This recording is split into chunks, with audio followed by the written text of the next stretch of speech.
Let's switch from the designer view to the optimizer perspective. In the optimizer perspective, we can analyze the performance of our process. For instance, we can take a look at all historical data since the use of our process, since all of the traffic, the orders flowing through our process are automatically tracked for various performance statistics. We can analyze with various heat maps the performance of our process. So, for instance, the wait time heat map shows us that manager approval, select fulfillment option, get vendor responses are some of the activities that are taking a notable amount of time. We can see that the manager approval activity is taking 10 hours and some change on average. The select fulfillment option is taking 16 hours and some change on average.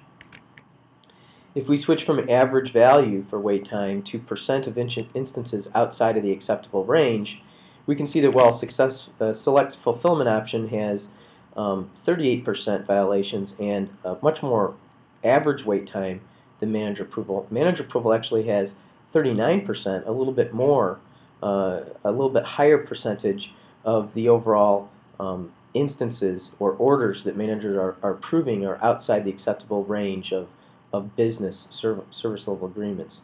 So we get better insight into the relative importance of wait time based upon what the business expects. If we click on one of these links, we can see all of the traffic or orders that are flowing through the process, the ones that are going into the manager approval process activity. We can see for each order the product, the priority, the quantity, the vendor, the price, the status, and the target customer. We can see in the path analysis heat map that 54% of the time orders are approved by managers and 32% of the time they're rejected and go through this backward branching rework path. So if I click on that path, I can see specifically the orders that were rejected. If I'd like to share any of this data, like let's say all of the orders that went into the manager approval activity, perhaps to better analyze under what circumstances orders are accepted or rejected, I can simply click on the Excel spreadsheet icon and then share this data with the extended team. Through normal spreadsheet jacking techniques, I can easily analyze this data. Perhaps I'm getting a variety of complaints about a specific supplier.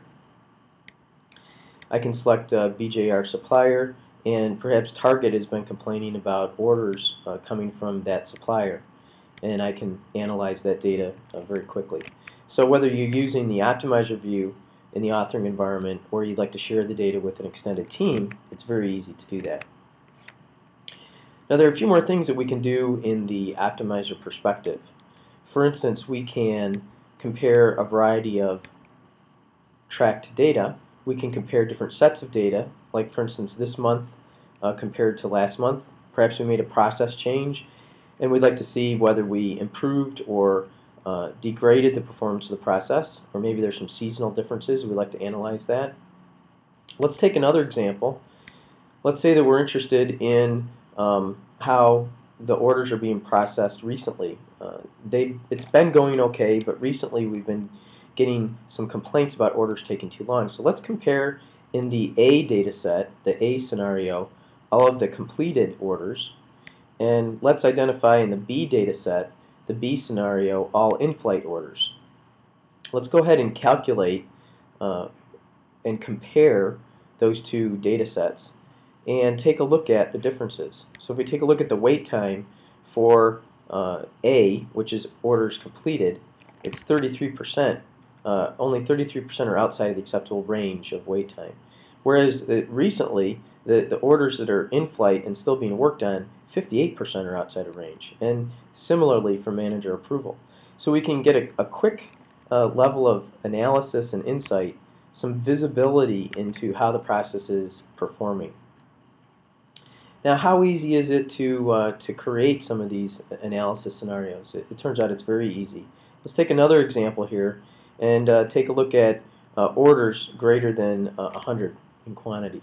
So you can see here that right now we have orders in the optimizer perspective that are above and below 100. If we select that scenario, orders over 100 quantity, and calculate that, it will take just that subset of data so that now we can do a subset analysis of orders over a quantity of 100. How easy is it to create these scenarios? It's very easy. So let's create one for a specific customer. And that specific customer, let's make that specific customer that's target. We'll come in here and we'll select the process that we're interested in, the process application. So let's select the order fulfillment demo process application, and specifically we're interested in the order fulfillment process flow. Let's go ahead and select some of the data that's flowing through this process that we're interested in, and the one that we're interested right now is customer. So I'll just start typing CUS, and I'll narrow it down to that specific data element flowing through the process. Let's select that the customer is equal to target. So I'll type in target here, and once I've done that, I can go ahead and save it. Once I've saved it, now I can go ahead and calculate, and when it's done calculating the results, you'll see that this list of customers narrows down to only the orders that are targeted for target. So it's very easy to do a variety of analysis, both historical and simulated, and specifically with all of the automatically tracked data, we can do very flexible analysis of different time frames as well as different scenarios like orders over 100 or a specific customer being target as an example. So now let's do one final walkthrough of the optimizer perspective, and that has to do with how we might identify opportunities to optimize this process. Certainly we can share the data with the broader team, both via spreadsheets as well as the live reports in the optimizer view, and we can go a long way to better understanding with good visibility of how the process works. We have another option for identifying patterns of activity through this process.